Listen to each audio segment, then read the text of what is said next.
Olá, eu sou o Michel Falconieri E eu, Renato Falconieri. e nós somos o Casal Cristão. Olá, irmãos, graça e paz. Mais uma vez estamos aqui hoje com o último vídeo, da série O Natal Verdadeiro, dia 24, véspera de Natal. Todo mundo em casa preparando as coisas para poder reunir um ou outro da sua família, porque com a pandemia a gente não está podendo reunir tanta gente. Mas a gente quis terminar essa série desejando um Feliz Natal a todos, que Deus possa abençoar você, a sua família inteira, dar muita saúde, muita esperança em Deus, que é aquele que temos que ter esperança nele, que o ano que vem possa ser um ano de mais saúde, mais prosperidade, mais comunhão com Deus, mais estudo da palavra. E também falando que esse é o último vídeo do ano nosso aqui no canal. A gente volta em janeiro, Hoje vai ser o último vídeo tanto da série como do ano. A gente volta em janeiro com novidades para vocês. E já pedimos também que vocês se inscrevam no canal para não perder as novidades no ano que vem. Curta o vídeo, compartilhe, porque as pessoas hoje precisam muito entender o real significado do Natal. Antes de começarmos o capítulo 24, vamos para a nossa oração e dar início ao estudo. Oremos. Senhor meu Deus, te agradecemos por mais esse momento, te agradecemos pelo sacrifício de Jesus por nós. Que hoje seja um dia de lembrarmos desse sacrifício, não apenas de dar presentes, não apenas de reunir família, mas do real significado desse Natal, que é a esperança em Jesus, o sacrifício na cruz, e tantos propósitos que o Senhor tem por nós.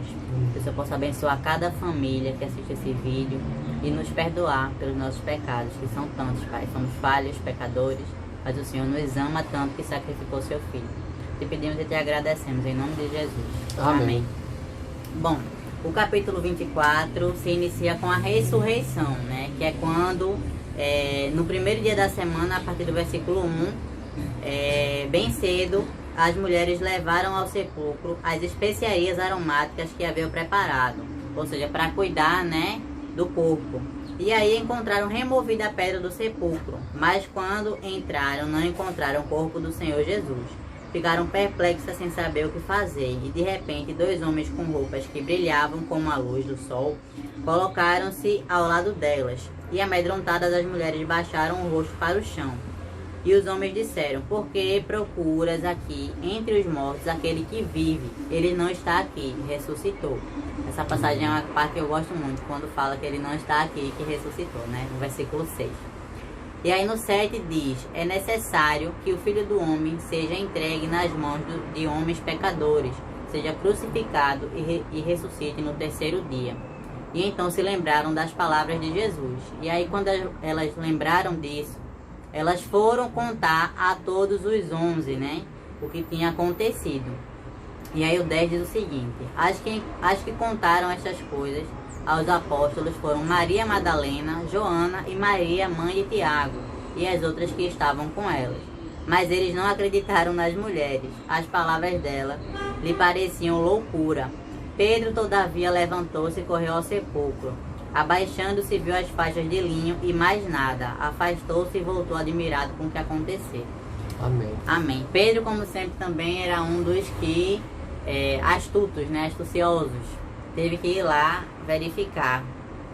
Então, essa parte ela fala da ressurreição, o iníciozinho do capítulo 24, e fala que essas coisas tinham que acontecer, era necessário que isso acontecesse, e Jesus havia preparado os apóstolos para esse acontecimento de ressurreição ao 3º dia.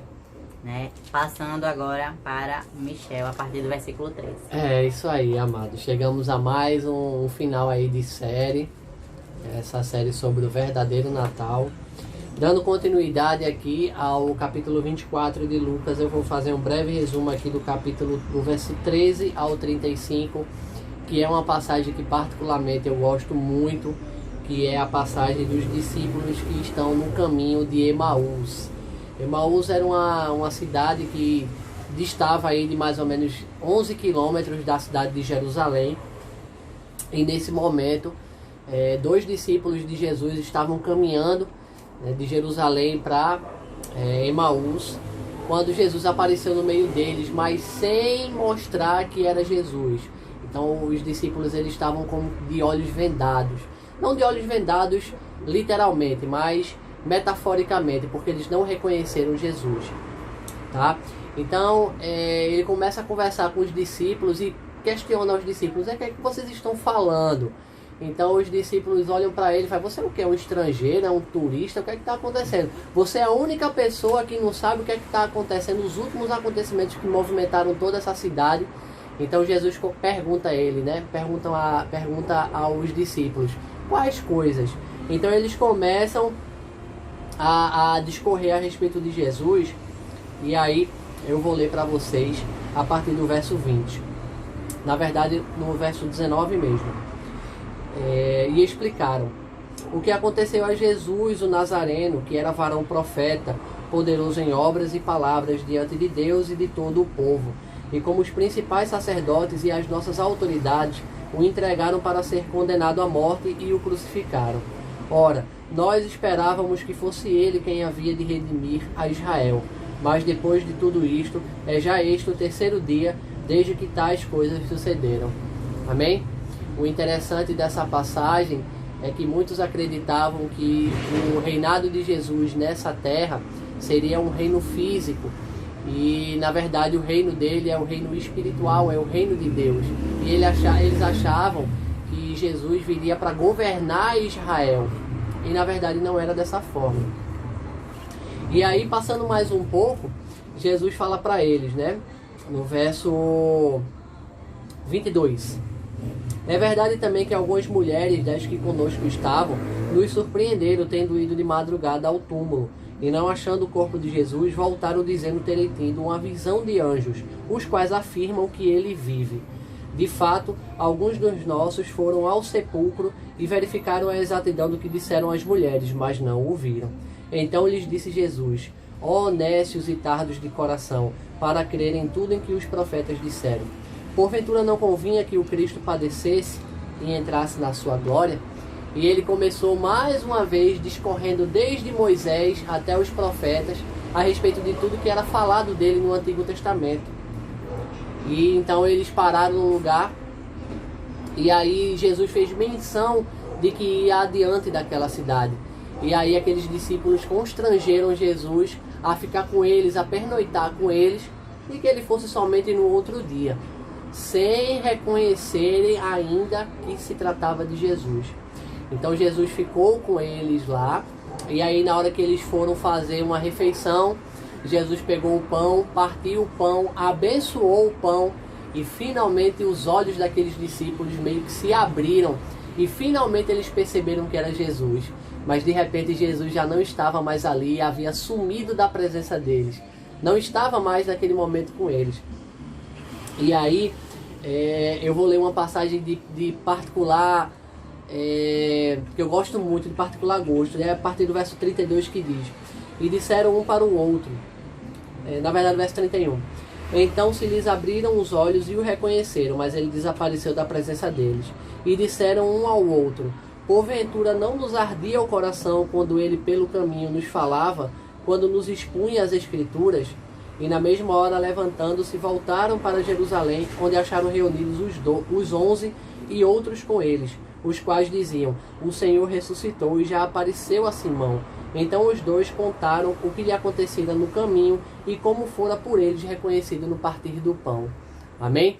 Eu acho muito bonito quando um deles diz assim: porventura não ardia o nosso coração quando ele falava sobre as Escrituras? Será que naquele momento eles não reconheceram que era Jesus? Antes do partir do pão, em que era mencionada aquelas palavras sobre o reino de Deus e sobre a vinda do reino de Deus, sobre a vinda do príncipe da glória, do príncipe da vida que era Jesus, e também de sua glória, de sua ascensão, de sua morte, crucifixão e também da sua ressurreição.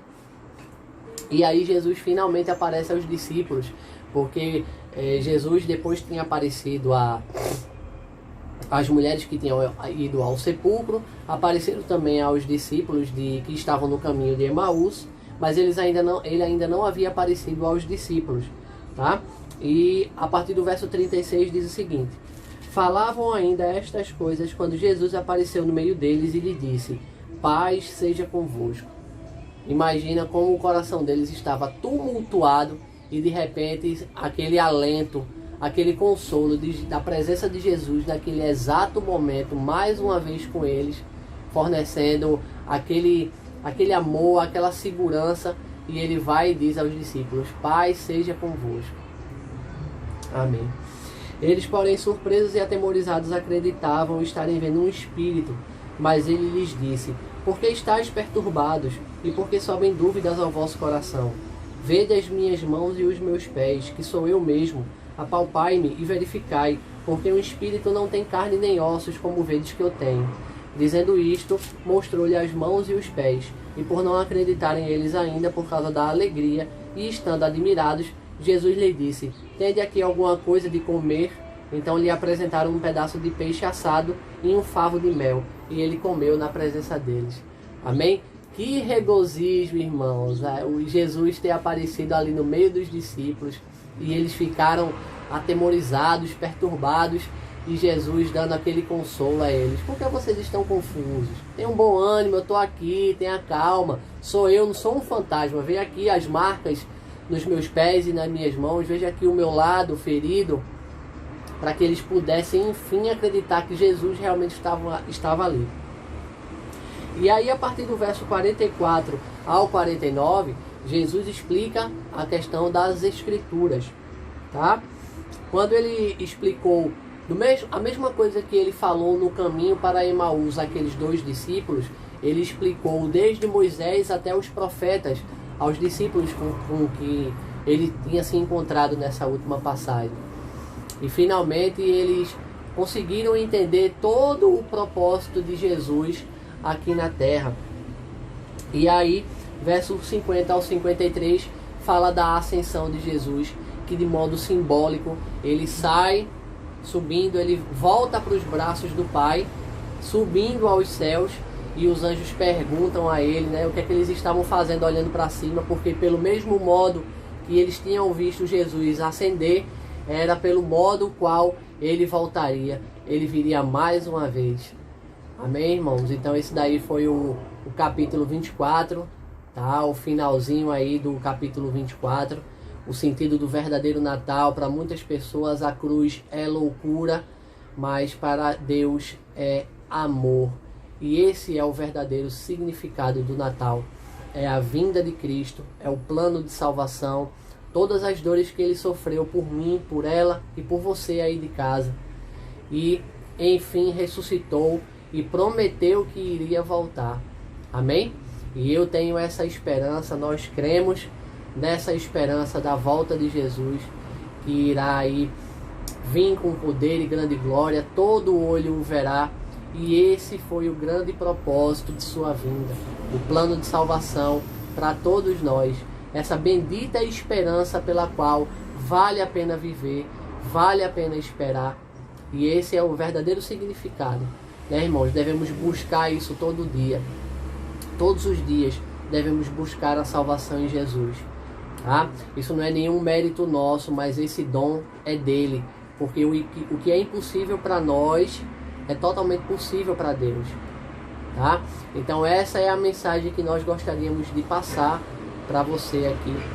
A mensagem não é Papai Noel, não é dar presente, não é consumismo, mas o verdadeiro presente ele foi dado a você antes mesmo de você nascer, que foi a morte de Cristo, a ressurreição, e aí a esperança de você poder viver a vida eterna graças a esse sacrifício de Jesus por todos nós.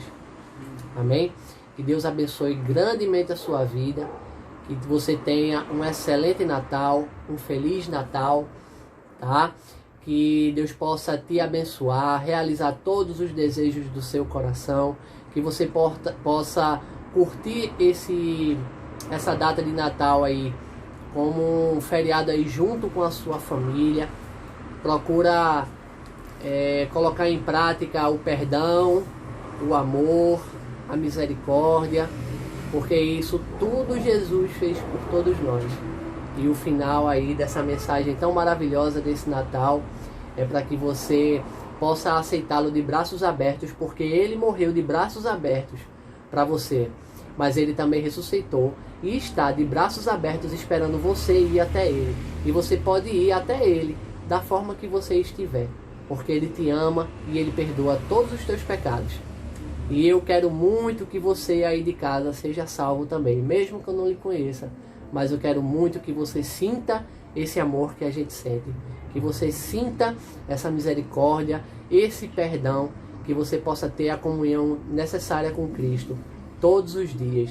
Seja na oração, seja na comunhão com a palavra, mas que você esteja sempre em comunhão com Deus. Amém, amados? Deixa aí o seu comentário. Compartilha também, se inscreve no nosso canal e compartilha esse vídeo com o máximo de pessoas.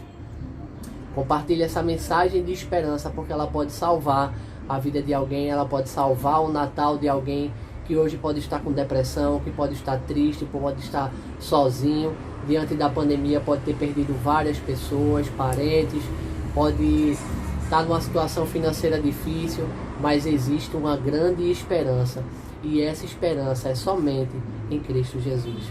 Amém?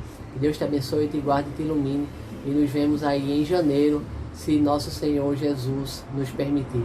Amém? Fiquem todos com Deus.